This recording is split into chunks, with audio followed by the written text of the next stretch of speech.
Ministério da Cultura apresenta, mostra arte.on, hoje conversando com Vinícius Francês sobre o trabalho Vinícius.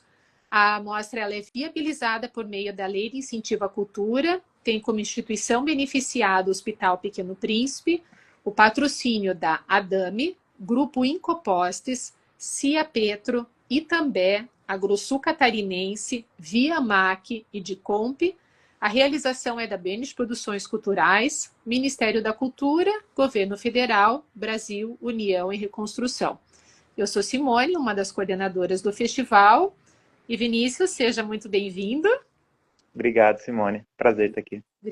Obrigada. Então, a ideia, Vinícius, é essa, né? A gente conhecer um pouco mais, né, as pessoas que propuseram esses trabalhos dentro do festival, conhecer um pouco a trajetória e depois a gente falar um pouco sobre o trabalho, tá? Então, eu Combinado. queria que você começasse falando um pouco de você, falando, né, a que você se dedica, como é que as coisas começaram. Conta aí pra gente um pouco.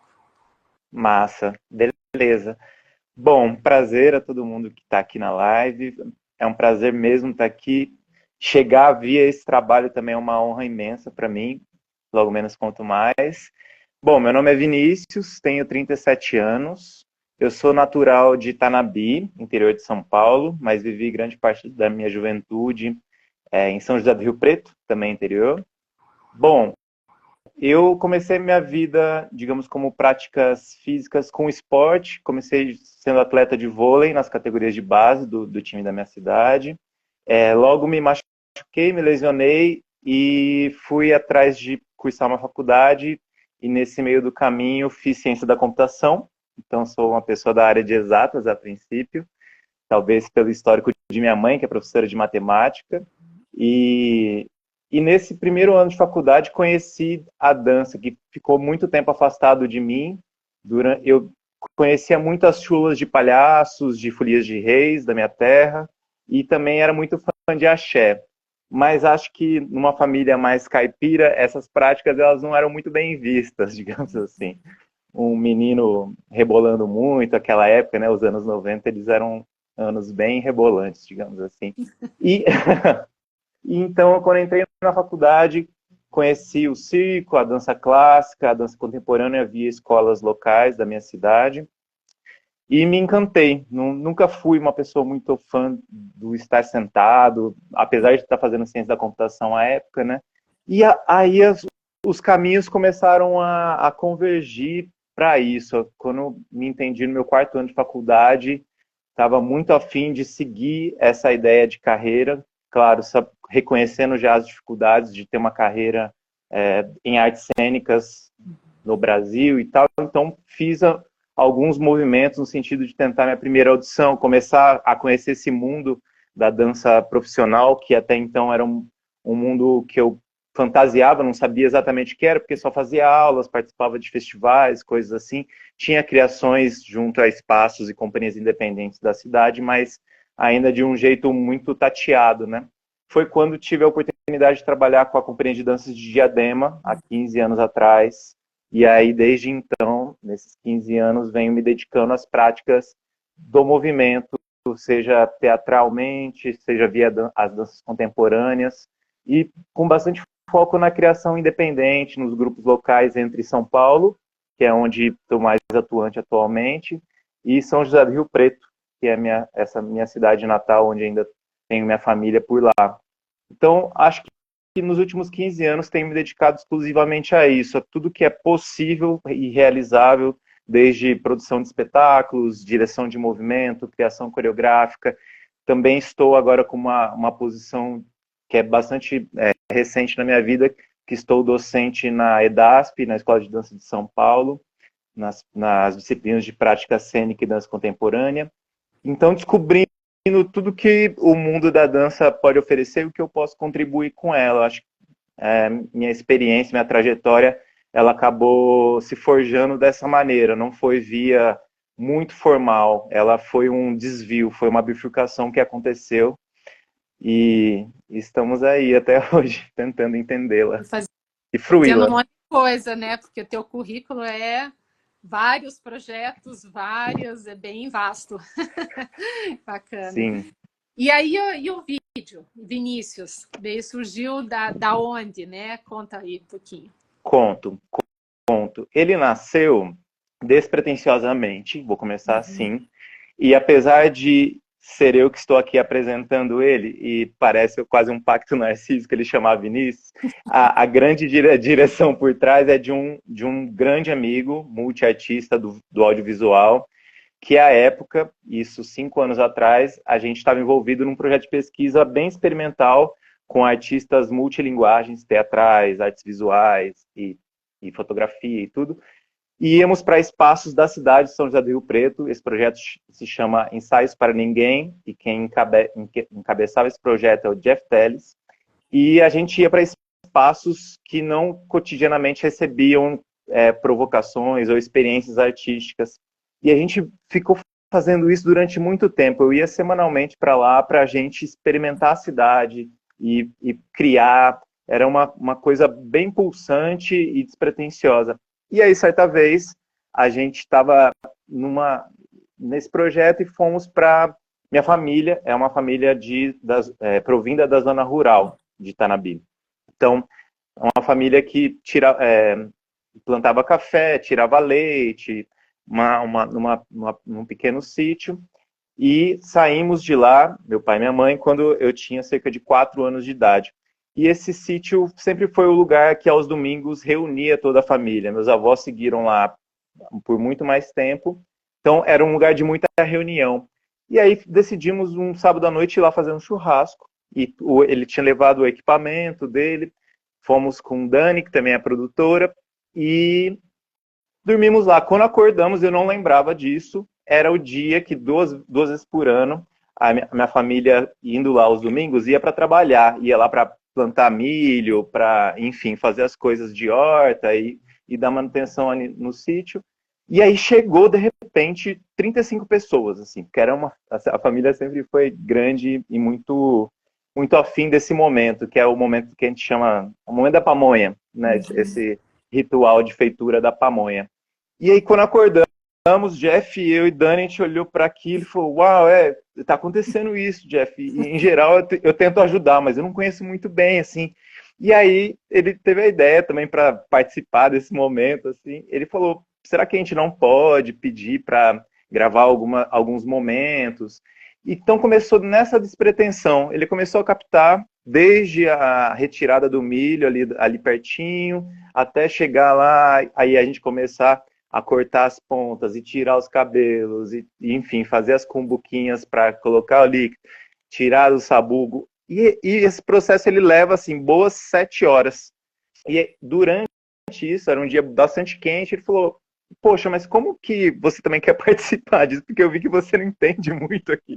Falei: Realmente, eu acho que a dança, a urbanidade, ela me tirou muito desse contexto mais profundo de. Enfim, eu aguardava solicitações que a avó Adelaide pedia, eu fazia, né? Uhum. E aí o vô Paquito me falou: pega umas roupas minhas, vai lá pro Milharal com seu pai, com seu tio. E aí Jeff falou: Poxa, vamos pensar isso também de um jeito artístico, que tal você ser o espantalho? Uhum. Então, o nome, o título Vinícius, ele vem, na verdade, para cobrir uma ausência, que é da minha figura dentro desse ritual familiar que é muito consagrado, que acontecia pré-pandemia, 2 vezes ao ano. E então a gente passou esse dia fazendo pamonha, captando e dançando nos milharais com essa figura do espantalho. E ele fez dessa maneira, como um grande presente para minha família, quase uma homenagem, um registro histórico desse momento que, enfim, né, nunca, parece que as pessoas, as famílias que vêm do campo não têm muita intimidade com essas pessoas que podem fazer daquilo um registro muito especial, né? E ele, dali uma semana, montou esse vídeo, entregou, e aí foi muito especial, assim. Aí levei para o sítio, a gente colocou numa televisão grande lá, todo mundo ficou muito emocionado de se ver na televisão e tal, foi bem bonito. Mas hoje é um trabalho que eu guardo com muito carinho e toco pouco nele porque, enfim, a pandemia foi bastante avassaladora, né? Uhum. E boa parte das pessoas que estão nesse vídeo não estão mais aqui hoje, né? Então, é uma acabou se tornando um vídeo com um grau muito afetivo, assim, um vídeo arte que tem um caráter bastante documental, porque as pessoas são entrevistadas, né? E e aí tem um grande amigo que fez ciência da computação comigo na Unesp, o Tony Giardini, que é um pianista intuitivo, muito espiritual, é muito uma coisa bem chocante o jeito que ele cria nas madrugadas, acorda de sonhos e com as partituras inteiras prontas, e depois que ele toca a primeira vez no piano, ele nunca mais esquece. E eu acho que quem puder assistir o vídeo, a canção dele entra do meio para o final e não cessa. Então, é muito especial saber que ele fez isso a partir de um sonho. E aí, quando eu mostrei o material, ele falou que gostaria muito que essa música estivesse ali. Que lindo, né? Nossa, eu não imaginava que tinha sido assim, dessa forma despretensiosa, né? E a gente sabe que nada é por acaso. Eu, pelo menos, acredito nisso, né? E daí, pense, vocês lá, a coisa aconteceu, aí ainda, né, um dia que teve como presente aquele pôr do sol, que é lindíssimo, né? E sim, né? Independente, né, da história e tudo, é carregado de muita afetividade, né? Esse trabalho é muito lindo mesmo. E depois disso, né? Enfim, você é da área tecnológica também, fez muita coisa. Você continua trabalhando com vídeo dentro dessas monte de funções, monte de coisas que você tem. Continua trabalhando? Eu tento que não, sinceramente dizendo, mas acho que quando a pandemia começou em março de 2020, tô certo? De 2020?